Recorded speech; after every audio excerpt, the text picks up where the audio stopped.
listening to I Am Refocused Radio with your host, Shamaya Reed. This show is designed to inspire you to live your purpose and regain your focus. And now, here's your host, Shamaya Reed. Hey, welcome to I Am Refocused Radio. We are here once again today. We have another awesome show lined up for y'all today. We have a true honor talking to our special guest. Her name is Dr. Michelle Maidenberg. She has an amazing website you can visit. It's michellemaidenberg.com. She has a book that she put out not too long ago. It was back until 2022, but it's still fresh. It's Ace Your Life, Unleash Your Best Self, and Live a Life You Want. And we're going to learn everything about what she does. She does a lot of great things, but she has a very impressive resume. I want to have her do the honors to kind of give us a backstory of herself. Welcome to the show, Dr. Michelle Maidenberg. How you doing? Thank you so much. The book actually came out in 23, just saying. Oh, sorry about that. Okay. That's okay. No problem. It's all the same, right? The years are blending in these days. I don't know. That's what it feels like, right? Yes. So nice to be here. Yes, ma'am. Tell us a little bit about yourself. So I practice and I live in Westchester County in New York. I have 4 children from 23 to 15, which is absolutely mind-boggling to me. I work as a therapist. I have a private practice. I also have a nonprofit, which is called Thru My Eyes, THRU. And it offers free clinically guided videotaping for chronically medically ill individuals who want to leave a video legacy for their children and loved ones. I have a YouTube channel which publishes weekly guided meditations. I teach at NYU a class on mindfulness in a graduate program. And what else? And I'm a blogger for Psychology Today. And I publish on the average, I would say every 3 weeks or so. And I recently published an article called 8 Ways to Directly Transform Your Triggers, Tips to Vastly Improve Your Relationship. So that just came out. And that's me. So tell us a little bit about your practice. I know that's based in Harrison, New York. Tell us a little bit how that vision got started. My practice, it really has more to do, because people always say, like, who do you work with and what do you do? So it really has more to do with the treatment that I provide, more than the types of people that I treat. So I do a whole bunch of different treatments. One is cognitive behavioral therapy, which most people kind of know about because it's very evidence-based. Something called acceptance and commitment therapy, which is ACT. And then something called EMDR, which is eye movement desensitization reprocessing. And I do a whole bunch of other things, a lot of mindfulness, a lot of polyvagal theory, some structural family therapy. So it's really, I would say, a conglomerate of all of those things. It's a mix and match depending on what a person needs when they come to see me. I absolutely love what I do. I'm very passionate about working with people and helping them to make life change and really to live the life they want and living their best self. And the model that I came up with, which is based on my book, which is Ace Your Life, Unleash Your Best Self, and Live the Life You Want, is predicated. ACE stands for acceptance, compassion, and empowerment. So the idea is if you do embrace and integrate all of those facets in your life, you will be living the life you want and your best self, and you'll be your best self. And speaking of becoming your best self, self-help has been very popular lately. It's a hot topic. It's something that is on every show, every podcast show, and many books nowadays. But when it comes to having a very mindfulness way of living a person's life, how do you unpack that with people that you help? So that's also a great question. Some people get confused. There's a lot of myths and kind of confusion around mindfulness. People are like, what is that? Do I need to sit on a cushion? And, I can't, quiet my mind, so it's not for me, right? People, say all different kinds of things about mindfulness. So mindfulness, meditative practice is a type of mindfulness. So I really want to make that distinction. There's 1,001 ways that you could integrate mindfulness into your life and into your practice, a daily practice. And meditative practice could be one. There's all different kinds of practices, exercises you could do. There's, walking meditations. there's yoga, there's more active physical, types of activities and exercises you could do. But the nuance behind it and what you're trying to accomplish really is slowing down your mind. And the reason for that is because we're constantly, just because we're so busy and we're, multitasking, and we're constantly inundated, and we really don't have time to really slow down our minds. And, when we have impulsive behaviors or we make, kind of poor decisions, it's typically because there's not really space between the thinking and doing. We kind of go on overdrive, we go into automatic, we're not in our conscious awareness. So the more that you practice to really slow down your mind, the more conscious you're going to be of, your behaviors. And, again, when we're kind of going day to day, if we're not slowing down, we can really make decisions that really don't work in our best interest. And sometimes they're really not healthy.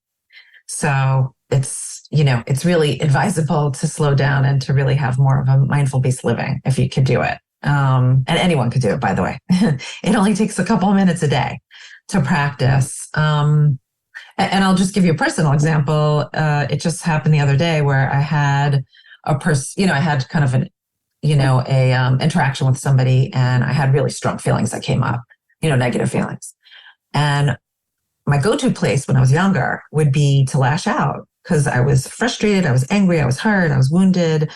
And I wouldn't give necessarily the person the benefit of the doubt because in my mind, the way that I was perceiving what happened was the end all and be all. And it was the right way and the right thing. And, yesterday, like I said, there was this interaction I had, and I definitely had these triggers that came up, and I felt them. It was like so clear that I was being activated. And, because I've learned to slow down my mind, I took that time to say to myself, you know what, I need to check in with myself. Like, I need to check in if these expectations are realistic, if I'm perceiving this the right way, if the person's intention may be different than the way I'm perceiving it right now in this moment. And instead of overreacting, right, or reacting in a way that wasn't going to be in my best interest or the way I wanted to be, I really took the time. And it's like, a day and a half later, and it's so much clearer to me, like why I was activated and what came up for me, and really being curious about the other person's intentions and everything. And I'm going to actually have a talk with that person in the next day. And I know that when I interact with them, I'm going to completely be my best self. And I'm going to talk in a very vulnerable, connected, way, which makes me feel very proud of myself. And it really increases my confidence, when I'm in that mindful space. We're talking to our guest today, Dr. Michelle Maidenberg. And speaking of that, that's a great thing to unpack there, because when it comes to managing our emotions, on any good day, just get in traffic, just let one more car cut you off, just let one more text or email come through. At what point did it, not to say it got easier for you, but it got better for you and how you were able to be prepared to manage those situations? That's a good question. So it's a work in progress. So I am so much better these days. And I really, really, I could see my progress, on a daily basis. And I'm really proud of myself. But I have my moments, just like everybody else, right? And sometimes I may overreact but it's so different than it used to be because it takes a lot more to get me to that space. Number one. Number two, I'm so much more cognizant and aware of my thoughts, my feelings, my bodily sensations. So I don't readily go there. And then when I do, I'm able to catch it, which is amazing. But like I said, there are times where I get, if it's kind of over the top and something that really, really kind of activates me. And actually the thing that happened the other day, which was very interesting. And because I was curious and I took a step back, I was able to notice this. I realized that my reaction had to do with something cumulative. What does that mean? I had an interaction with the person the day before and something happened and I kind of repressed it. I didn't really consider how it affected me. And I also didn't realize how it affected me. And then when something happened the day after, my feelings exponentially increased and were so intense because I had that, situation happen the day before. And when I kind of took a step back and really thought about it, I was like, oh, like that second thing that happened wasn't such a big deal, but the reason why I had that strong reaction was because it was cumulative, right? It was like the thing that happened the day before, the thing that happened today. And I had to kind of piece it out and realize like that I had to really think about where both of those things or how both of those things affected me, and recognize that maybe I wasn't feeling as intensely, I guess, wounded, if you want to call it, as I thought I was, but the cumulative effects of it, having two things all at once, that overwhelmed me. Does that make sense? Definitely makes sense. And someone listening to this right now, and they're like, it's not that I don't want to. I just never took the time to, I guess you'd say, pause to actually try it. What are some recommendations or exercises that you can give our listeners that they can practice this so that they can, in the future, just deal with things a little bit better? Sure. So there's tons of things you could do. And my book, for example, that's why I wrote it, because I wanted to give you, skills and tools and tips, to be able to take along with you so that you could, kind of be more mindful in that space. So, you have to really build up to it. It doesn't happen automatically. And the space that I'm speaking to took me quite a while, to be able to get to the space where I'm able to really kind of quiet myself down and really think about it like strategically. So you have to practice. It really takes a lot of practice. And even, yesterday when I was talking to that person, they said to me, they noticed, because I'm a very facial person. They're like, what's going on with you? Like, you're kind of acting weird. And I knew that I was feeling really angry and frustrated and, wounded. And I said to myself, this is not the right time to have this conversation. It's not going to go well because I'm not going to really behave in the way that I want to. So I gave myself that grace. I gave myself that time, and I told the person, I really do want to explain to you what's going on, but like, I want time to think about this and process it. But I really appreciate the fact that you have patience and that you're giving me that space. That really is meaningful to me, and I really appreciate that about you. So offering that gift, right, when I was able to communicate, it even helped the relationship too. So like I said, practicing it, when you feel, and first study yourself. Okay. So my go-to place I know is I literally feel like fires coming out of my head. I get like a hot face. I get like my heart rate is beating really quickly. I become I go to frustration and anger. That's my thing. Like I go right there, and I feel the rumble in my chest. So right away when I feel that way, because I've studied myself so much, I know I need time to think. Like, this is not a good time really to react. And in the past, I used to see myself as mean because I didn't act the way I wanted to be acting. I acted from an angry, frustrated place. And now I don't see myself as mean anymore. I actually have such confidence in myself, and I see myself as a thoughtful, caring, nurturing person, that sometimes has aggressive feelings and thoughts, but that doesn't make me a mean or aggressive person. And that's a big difference too. So the way we speak to ourselves, and witnessing that, how are we speaking? Are we being nurturing? Are we being self-compassionate? Are we being demeaning? Are we being, insulting and criticizing, so we have to also monitor that. So, those are a couple of tips. Like I said, if you get my book, you'll get tons and tons of them. But there's a lot of things you could be doing on a daily basis every day. You also teach a graduate course at NYU. Tell us a little bit about that and what that course is all about. Sure. So it's integrating mindfulness into clinical practice, and it's for graduate students, and it's all the individuals, the cohort of students are actually going to be, mental health professionals in some realm, hopefully, or maybe not, but they're getting a graduate degree for it. So one thing that's really important, and it's so interesting, every time I teach that course, the students, the feedback I always get, they're like, oh my goodness, everybody who's working, with other people, whether it's physicians, attorneys, mental health professionals, whatever the case is, they're like, they should take this course. It's so important. Oh my goodness, they should take this. Because it's teaching others, it's teaching others in your practice, how to be mindful. So, and also when they are working with others, when they're working with clients, when they're working with, patients in a hospital, whatever the case is, that they will be mindful when they're interacting with their clients. Because as practitioners, it's important to be sensitive to that, obviously, right? You want to model those skills, and also you want to be a respectful practitioner, So it's a pleasure for me to teach. I love teaching, and I love, the students are just, open and eager to learn, and they're just absolutely wonderful. When you look at your career and everything you've been able to accomplish for yourself professionally, what's some of the things that you look back on and say, you know what, I'm glad I went through that because it prepared me for this moment? That's a good question. I have to, it's so funny what came up for me. No one ever asked me that question, but I really like it.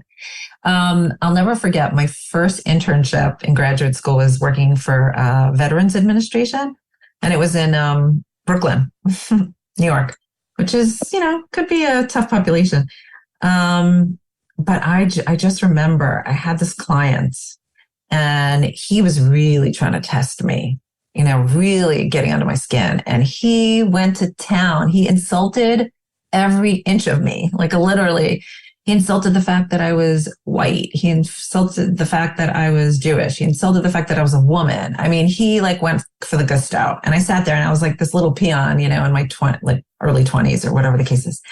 And I remember sitting there and I was just petrified, thinking oh my goodness, I don't know what to do with all this, and I could feel how insulted I felt based on what he was saying to me, because it was very insulting. It was trying to get under my skin. And I decided that I was going to be kind to him and compassionate no matter what, because he was looking for something for me. And it was obvious that he was trying to test me in some way, that he could trust me and I could trust him and all that. And I didn't. I really was very calm.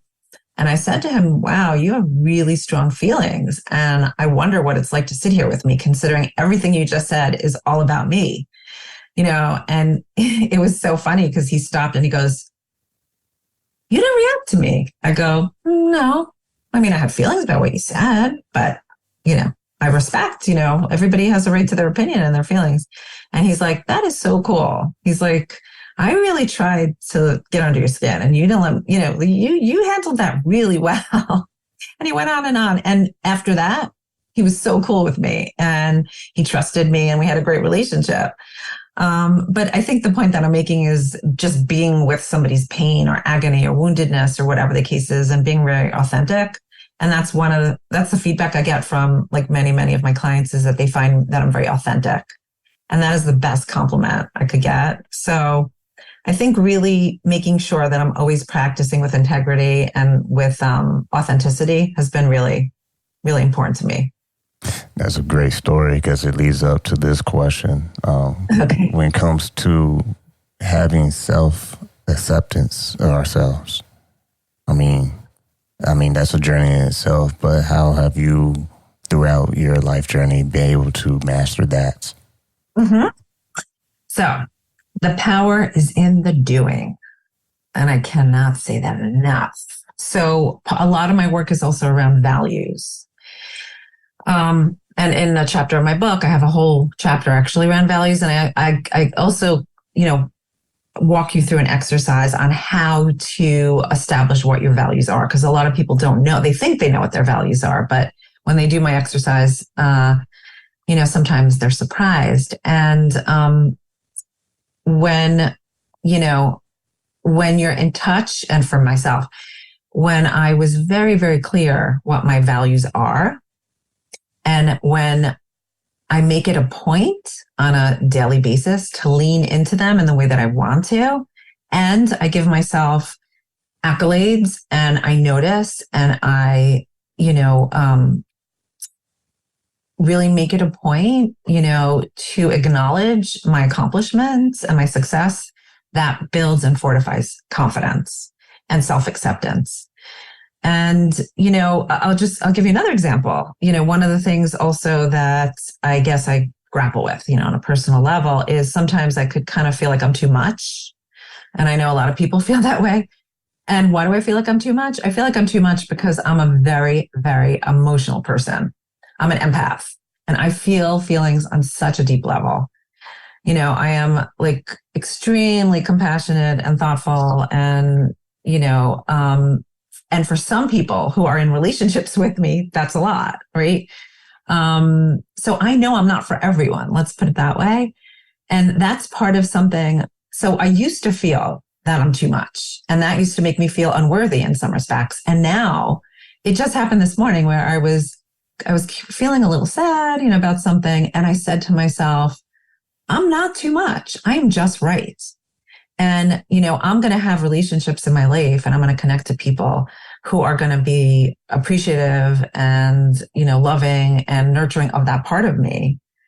And that's because I so value and appreciate that part of me. So like, I'm the person who like opens the door for others. I'm the person who says, God bless you. I'm the person who like helps. Just the other day I was in the park, and there was a family from out of town. You could tell they had a foreign accent or whatever the case is. And they had one of those selfie sticks, then they were taking like a family picture, but they were having such a hard time. They were trying to manipulate the phone and whatever. And I went right up to them and I'm like, do you want me to take that picture? Like, you look like you're struggling a little bit. It's going to come out better if you have somebody else take it. They were so delighted. They were like, thank you so much. It's so nice. And let me tell you, there were like tons of people walking by them. Nobody went over to them, So when I do stuff like that, I actually take a moment and I give myself credit for, doing something that's leaning into my value of thoughtfulness. So if somebody came over to me and said, oh, Michelle, you're not so thoughtful, I would laugh at them because I know in my gut that I am thoughtful. And what leads me to my thoughtfulness is my ability to tap into my emotions and being an empath and being emotionally sensitive. So I have accepted that part of me and embraced that part of me because it also serves me really well. And it really leads me to being the person I want to be. So that's just like an example of kind of self-acceptance. It's funny you said that story because it reminded me the time I was in New York for just touring or whatever, and went to the One World Trade Center. And when I did a tour there, it's like everywhere, everyone from all around the world speaking different languages, everything. And I remember there was a couple, they were struggling to try to do their own selfie. And I noticed that it's like, well, I know they are speaking like a foreign language. I don't know if they can speak English. I don't know if I should just go over there and be like, hey, I can take your picture. And then they just kept struggling. And so I finally went over and I just I did a motion with my cell phone. It was like, picture. And their face just beamed. And I think that's a great story because it's a great point. But it's those little things. Like, it doesn't even take much, right? Exactly. And that's what I'm getting at. Like, it doesn't take much. And a lot of things that people do appreciate is more common than we think. The values of life, how we treat people, how we see people. We all have like our professional voice, and then we have our friend's voice and our family's voice. We won't talk to professionals the way we talk to our family and friends and vice versa. Yes. Well, I always say, if we spoke to our family members like we spoke to our friends, we'd be in good shape, right? We don't do that. Right. Like, I make a joke with my kids sometimes, and I'm like, would you talk to your friend like that? And they laugh, Right. Because I said, guess what, sweetie? You wouldn't have many friends. And, they laugh. It kind of breaks up the conversation, but they laugh when I say that, Exactly. And then it's funny, but all of a sudden, like, my daughter's 15, so you know how that is, right? So like when I say something like that to her, all of a sudden she kind of like stops and says, oh yeah, that's kind of not nice. I'm being kind of rude, Mm-hmm. So, the issue is sometimes is when we're communicating with family members or people that we feel comfortable with, we lose ourselves. We're not really, we may not be as patient. We may not be as respectful. We may not be as mindful, like we're talking about, because we take it for granted, and we're almost like, if you think about it, we're completely not in like our conscious mind, and we're acting from impulses and from like a place that is just so subconscious. So that's the benefit, again, talking about mindfulness, that's the benefit of mindfulness. When you do really, if you are in that mindful space, you will be cognizant of that no matter who you're talking to. And that's really changed for me, I have to tell you. Because I know, sometimes I could be, like all of us, like, we don't have our guard up. We're not like so patient and calm, when we're talking to our family. If they kind of annoy us or frustrate us, we'll talk in an annoying or frustrating voice, like you said. Yeah. But losing sight that we're in a relationship that needs to be nurtured by, mutual respect. And when there isn't that mutual respect, it detrimentally affects the relationship. I don't care who it's with. So it's worth practicing no matter what, and I really, really try to teach my kids that a lot, that it doesn't matter who you're talking to, like you have to be respectful. And you're being respectful for the other person, but more importantly, you're being respectful for yourself, because that has to do with your integrity. It has to do with your confidence. It has to do with the way you see yourself when you're talking to others. That's good. Once again, talking to our guest, Dr. Michelle Maidenberg. You can go to her website. It's real easy. It's her name, michellemaidenberg.com. You can get her book. It is available right now. Ace Your Life, Unleash Your Best Self, and Live the Life You Want. We've been talking about mindfulness. We've been talking about managing emotions. We've been talking about a lot of things. But before we let you go, what's the best way that you want audience to take away from this episode? Only because of everything that's going on in the world right now. Just to not take for granted, the relationships that we're in, I would say. Life is so fleeting and it's so quick. And, unfortunately, because of the position I'm in as a therapist, I see a lot of human adversity, right? Deaths and violence and racism and just things that are just so heartbreaking and inhumane sometimes. And I'm going to just say we only have one life to live. One. And it's so quick, from one moment to the next. Like, do whatever you can on a moment to moment basis to really be your best self. So people go to your website, Michelle Maidenberg. They can also check out your other books that you've written. You haven't just written one. You have many other books you have. And they can read your blogs as well. What can people do if they are in New York and they are a good fit to connect with you with your services? Sure. They could always, go. The best thing is to go to my website, because you could always connect, through my website. You could email me, or and contact me via phone. So there's a lot of ways. I do have a weekly guided meditation on my YouTube channel, so you could subscribe to that. It gets published every Thursday at around 11 a.m. And I also, on Psychology Today, I'm a blogger. So I do have articles that come out periodically. And, my book has all the skills and tools, that I spoke about. And I'm always happy to be of help to anybody. Yeah. Once again, we've been talking to Dr. Michelle Maidenberg on Refocus Radio. I want to say thanks again for your time. You're welcome. Nice to meet you.